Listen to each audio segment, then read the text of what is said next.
So in this presentation, we're going to look at the whole concept of thinking in general. In order to really grasp what is unique about creative thinking, it makes a lot of sense to sort of place it in the general realm of thinking, and especially the everyday thinking that we do um, as we go about our lives. Now, this is a huge topic, and this presentation is way too small to be able to do justice for it, but I'm going to focus on uh, sort of the way that we get ideas about the world and know about whether they're true or not. You know, the kind of thinking that impacts our opinions or our beliefs about people, world events, things like that, and try and just kind of skirt around some of the bigger, larger issues or more complex, deeper issues relating to the topic. So, thinking itself can be placed within a larger category of mind. Mind could be placed in a larger category of consciousness, or maybe these two are reversed. This is not something we completely understand as a species right now. We know what it means to think. We all have thoughts, but defining sort of consciousness or where consciousness is, or what is the mind, and what is the relationship between thinking and the mind, these are still questions that philosophers and scientists have been debating for a very long time and are still debating. This is not an easy thing. What are the differences and what are their relationships is not something that comes quite easily. What we can focus on are a few more specific and detailed things related to this idea of thinking.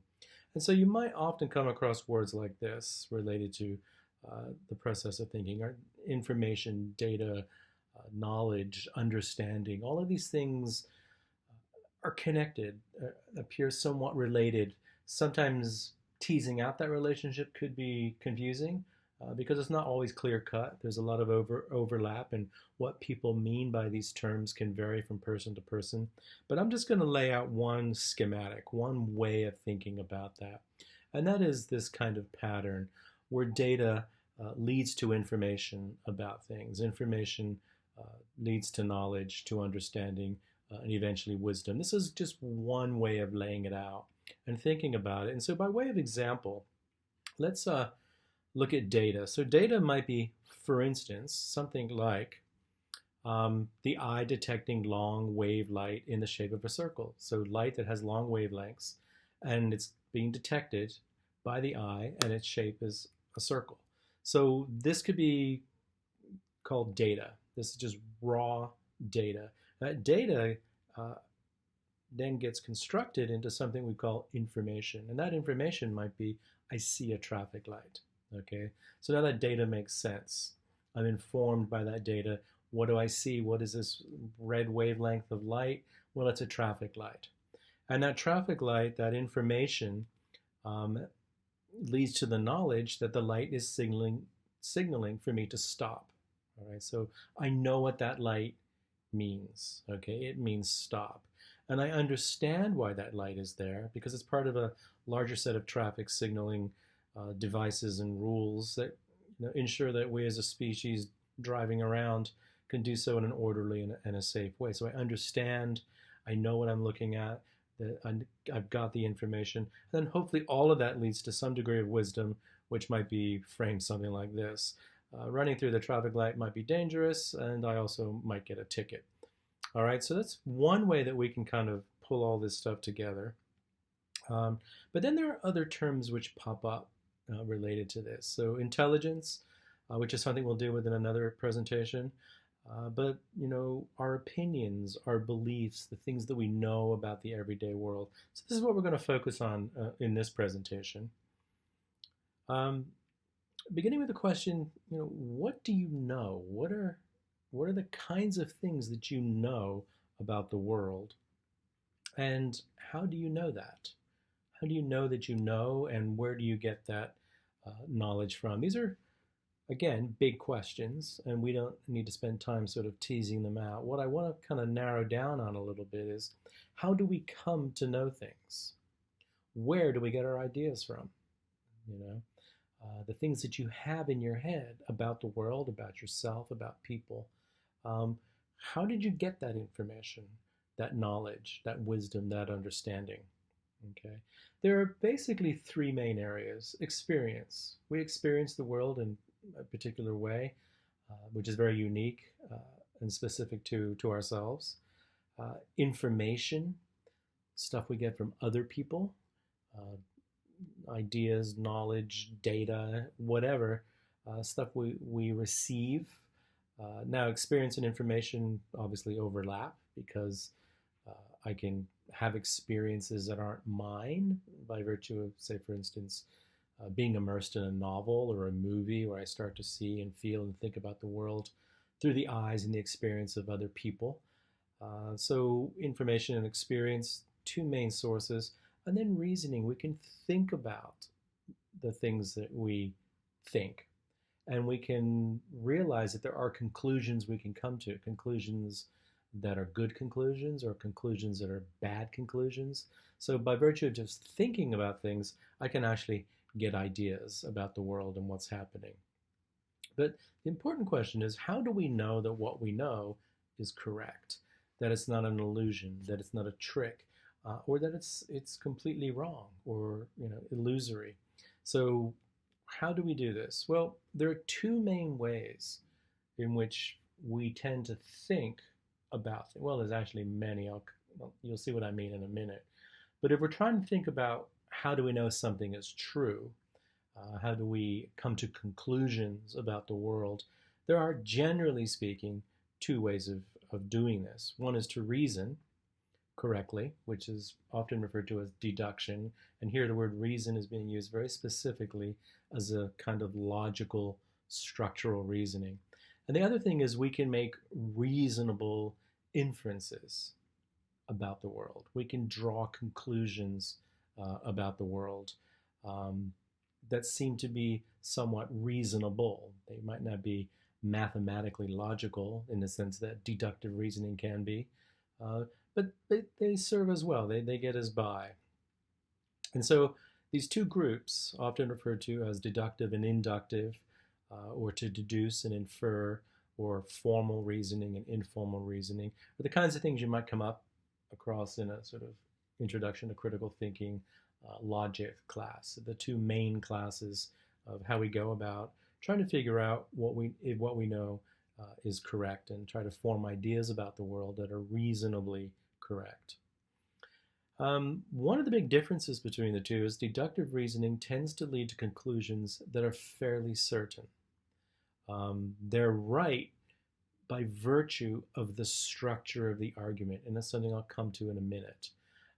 It's not necessarily right in and of themselves that we sort of intuit their rightness, that the way that we deduce, the way that we logically structure the reasoning process will guarantee that what we're coming to is certain, either correct, incorrect, or they use different terms, which I'll talk about in a bit.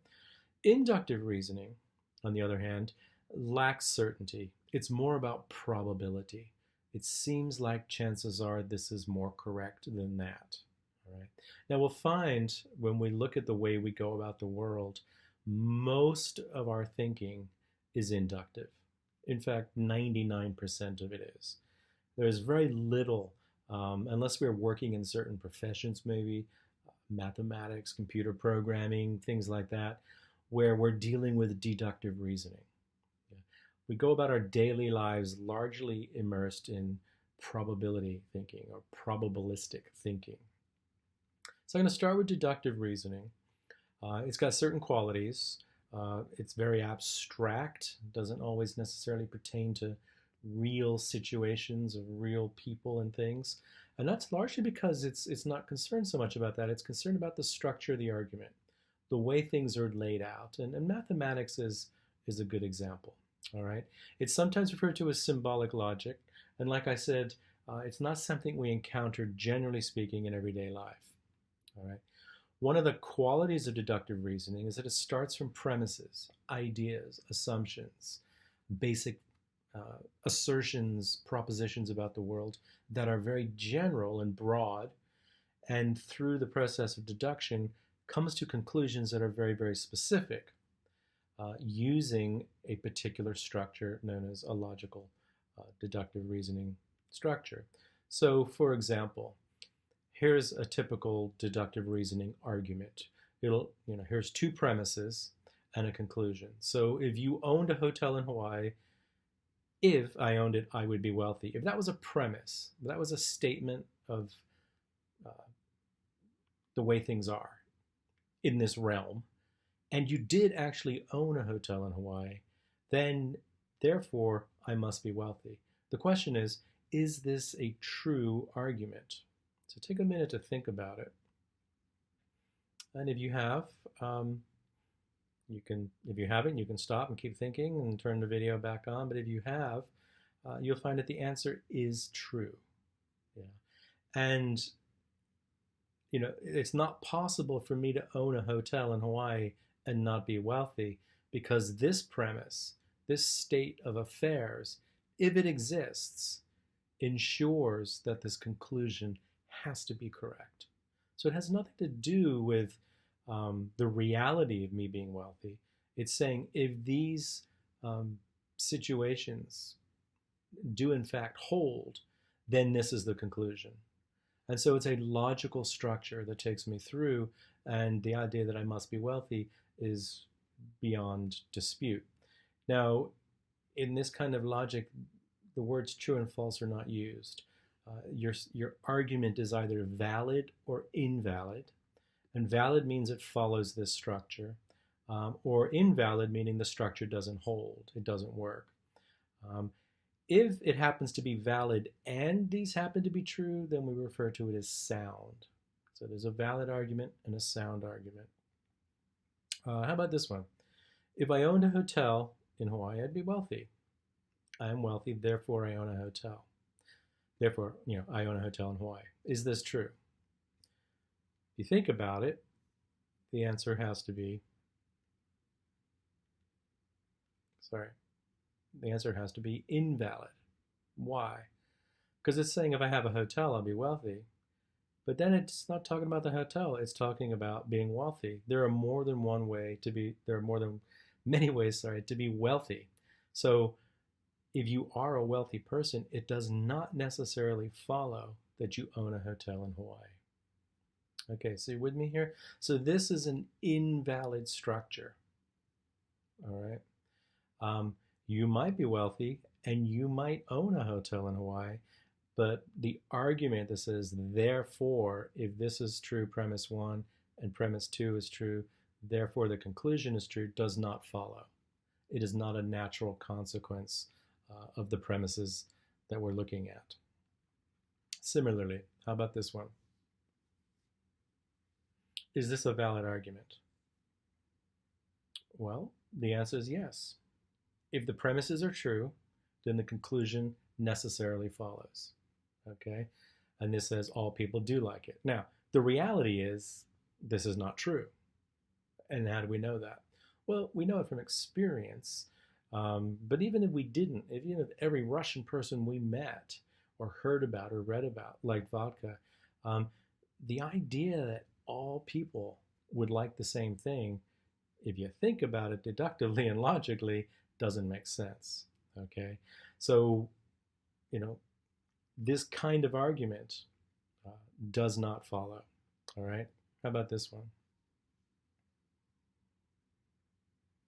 I'm sorry, going back, I made a mistake. This kind of argument does follow. All right, this one, same thing. It's a valid argument.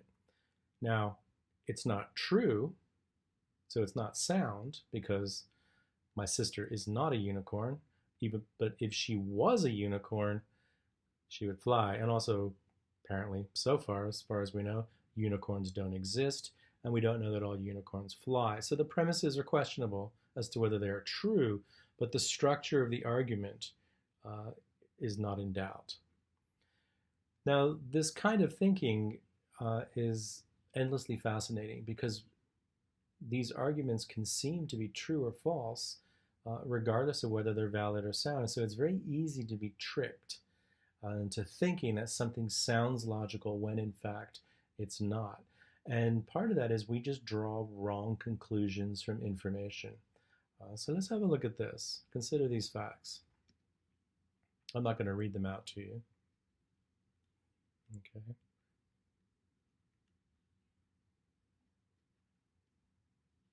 Okay. So is there a conclusion we can draw from this? Well, we can. Okay, so this is, a way of looking at correlation and then coming up with an absurd concept of causation. So correlation and causation are two different things, all right? Just because two things seem to go together does not necessarily mean that one causes the other, okay? And that's a big thing in our society. Very often, if we watch the news, television, read about what people are thinking or blogs, we've often come up with correlations. This happens and this happens, therefore there's a causal connection between things. And this is something we need to be on the guard against because they're not necessarily in a causal relationship just because they appear together all the time. So, for instance, there's a very high incidence of outdoor exercise, for instance, I'm sort of making this up, in skin cancer. Let's pretend there is. All right. If you look at how many people are working outside or exercising outside, and the incidence of skin cancer maybe being higher in this population, we might conclude that outdoor exercise causes skin cancer in the way that English causes the problems in the previous slide. But here we can see that the sun connects both of these things, right? But that's not necessarily the causal link between the two things, right? Skin cancer comes from the sun.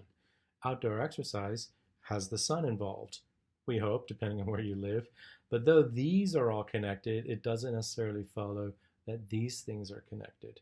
So can you think of other examples? And you might want to just pause for a second the video and think, what other things do you come across maybe in your life and experience, or you've seen on TV or read in books, where you see there seems to be a causal connection between the things, just because there's actually only a correlation between things. Okay, moving on. Inductive reasoning is very different. Inductive reasoning is primarily experience-based. It's what you encounter in the world, whether it's your experience or maybe the experience of others through stories, gossip, movies, books, information, things that people share with you. And the whole idea about experience is that it's limited. You cannot see everything, hear everything, taste, touch, feel, know everything. You cannot possibly experience everything. So your experience is a bit like this parable of the blind man and the elephant.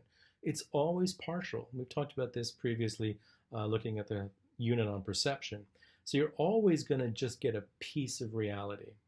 The problem with that is that we often mistake the piece of reality for reality, and we therefore draw conclusions that don't necessarily make a lot of reasonable or probabilistic sense. So we take limited information and we infer conclusions.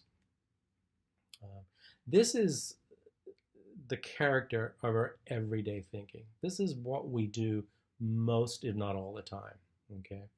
But it can be very easily wrong.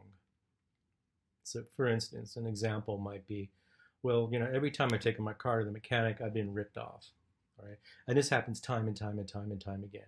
It doesn't, but pretend it did. I might reasonably, I think, draw the conclusion that all mechanics are crooks, right? So this is the nature of a false inductive reasoning structure.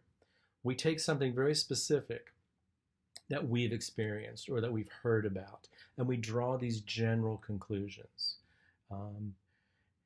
Now, inductive reasoning is about doing this, taking specifics and drawing general conclusions, but there's good inductive reasoning and there's bad inductive reasoning, and the answers are never guaranteed to be right or wrong. Okay, so because it's probabilistic, it's much messier, it's much harder to be able to navigate and think about. So, many of you might know Coco the gorilla. She died fairly recently.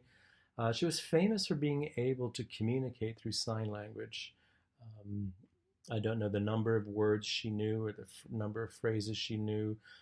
There's lots of evidence that she could put together novel combinations of words and ideas, and so basically could communicate with her human handlers. All right. So we might look at this situation, and one logical conclusion might be gorillas are able to communicate through sign language. Seems perfectly reasonable. If you think about it, that is not a reasonable conclusion.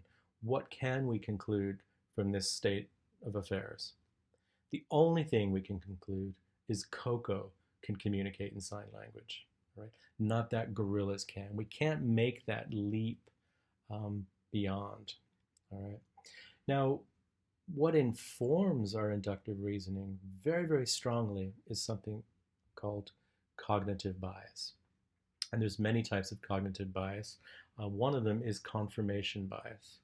So this is where our inductive reasoning falls into traps, and it happens a lot, all right? We tend to be drawn to, attracted to, pay attention to things that reinforce our beliefs, and reject those things that don't. So if you're thinking about evidence, data, and information, and how important that is to forming knowledge and understanding and eventually wisdom, well, the nature of that information is really, really important. And one of the things that all human beings have operating, you, me, and everybody else, is something called confirmation bias. Sometimes it's obvious, sometimes we're aware of it. Sometimes we're just prey to it, and it just wreaks havoc in our thinking. Sometimes we're pretty self-aware and self-observant, and we keep it at bay for the most part. But nobody really escapes this whole idea of confirmation bias. We will take those facts about objective reality that confirm our beliefs, and we give them attention. They get a special status. And the ones that don't, we kind of ignore. And you can think of politics in this way. If you hear a study about the opposite party and their beliefs and ideas, and how they get things wrong, you're gonna give it more attention. You're gonna say, yeah, it's probably true. You might hear a presidential political candidate talking on TV, and you think, I'm gonna check the facts because I'm sure they're wrong. But when your own candidate or your own party does very similar things, how often do you check the facts or question the study about that information? If you're like most people, you don't, for the most part. Friends, think about the people you know. When they tell you things, most of us, because we know the person and trust the person, but more importantly, because we like the person, we're much more inclined to believe what they tell us, regardless of what the state of affairs are, than somebody who we don't like as much. All right. So there is this zone of confirmation bias, which is very interesting and something we would all do well to pay a lot more attention to. Let you read this by yourself.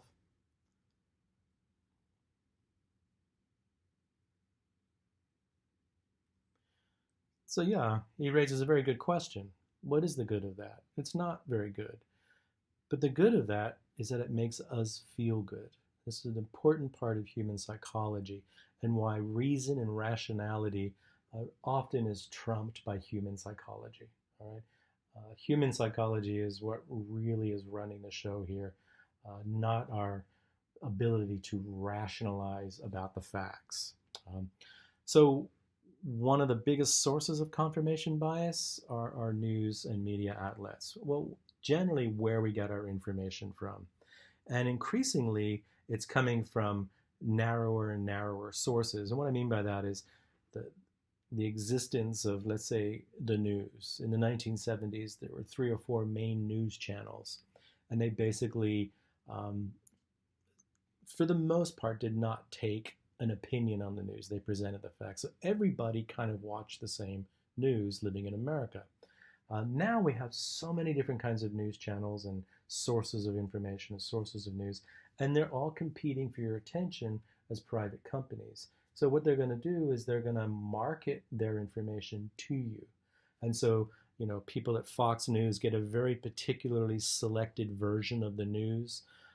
People at CNN get a different version, MSNBC, ABC, Time. All of these things create what are then called echo chambers. They're telling you exactly the kinds of things you want to hear because that's what brings you back to watch them. But you don't think of it that way.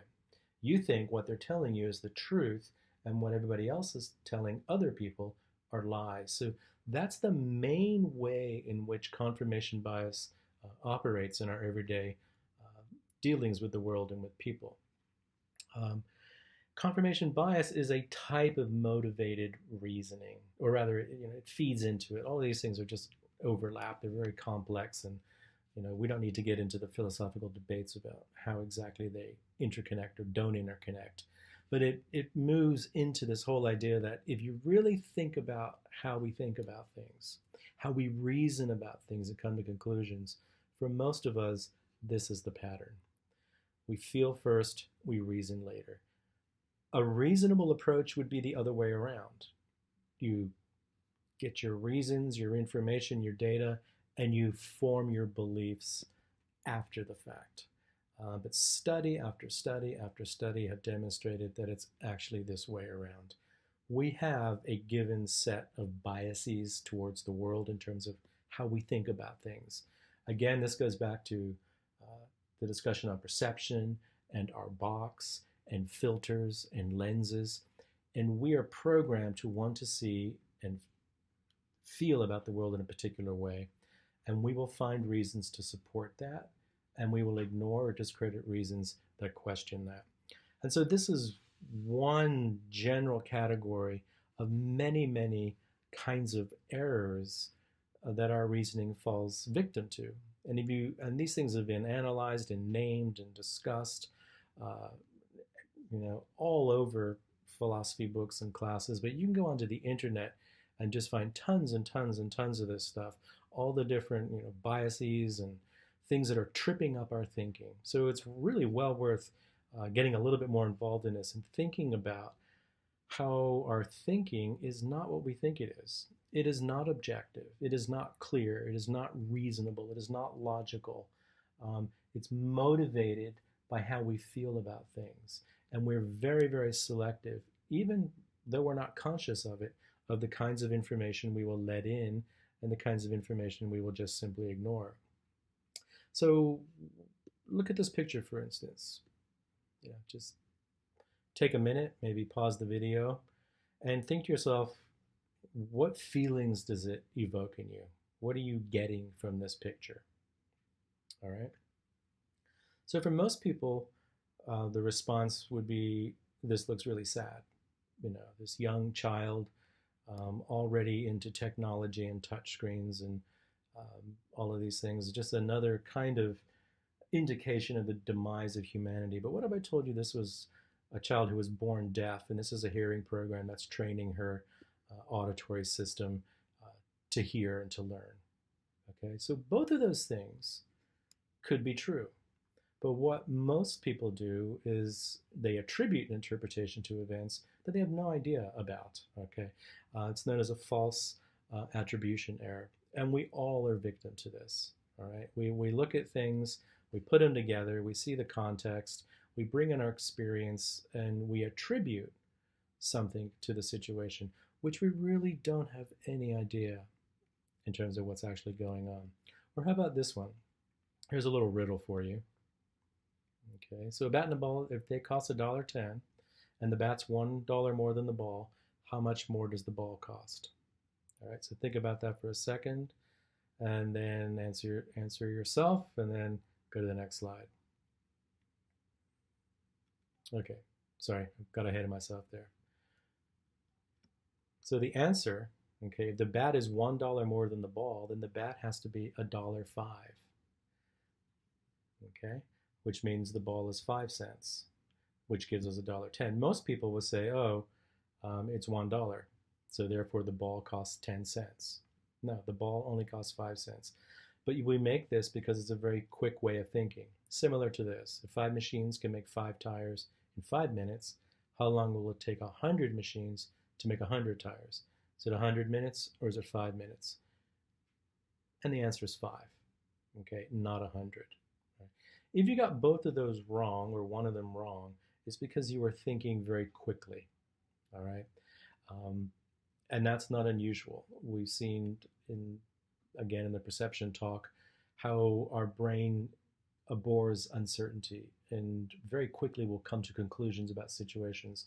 And it's a survival mechanism, it works. But the problem with is that this kind of intuitive, fast way of thinking doesn't always serve us. There are many instances where it's being slower, being more deliberate, being more logical would serve us a lot more. There's a very famous book that's been in the New York Times bestseller list a lot lately, Daniel Kahneman's Thinking Fast and Thinking Slow, which talks about this. All right? So if we're going to try to get beyond the fallacies or the weaknesses of inductive reasoning, we need to A, be aware that there are such fallacies, that we often are motivated in our reasoning. We want certain outcomes and effects. We feel like we want certain things or trust certain things without any kind of logic. Or the other thing is we need to learn how to slow down our thinking, to get more information, to think about something. And if we don't have the information, maybe not have a conclusion about it, maybe not have an opinion on something we don't know enough about, which is not something our society encourages. And so, really, one of the best ways that humanity has devised so far to come up with conclusions about the world that are reasonably accurate, um, that are using inference because it's our natural way of doing things, is the scientific method. Okay, it is based on experience and information, and it is at best only probable, but it applies logic, deductive logic, mostly in terms of figuring out what's not true deductively. But what's good about it is that the experience is tested and verified. The information is tested and verified. Now I'm talking about good science, not bad science. So if your experience can be framed in terms of an experiment or a study, you do something, you prod the world and get an answer. You put something in a bacteria and see what happens. You devise experiments, you test these, and then you verify them. You repeat them, you do them again, you try them in different ways. That the information you're using also has been tested, verified, replicated. And so if you know that you have good experience, relatively good, you know that you have good, reliable information, you know that you are applying logic, even though it's only probable, it's the best we can do. All right. But when this information changes, when the experience changes, all of a sudden you do something and, instead of the ball dropping, the ball floats in midair. Okay, that's new. That's new information. That's a new experience. That gets factored back into science. All right. So new experience and new information will change the conclusions. And that's the nice thing about the scientific method, is that it's not ironclad. It's not closed. It's not done. It's open to change. It's open to growth, which is its strength. We draw reasonable conclusions based on the information we have, but if we get other information that changes or questions or contradicts those conclusions, then we need to change our ideas and our knowledge. And right now, at this time in human history, this method is the best that we have. Okay, because it's based on a community of people. It's not one person's results, one person's test, because we're all fallible. Everybody makes mistakes.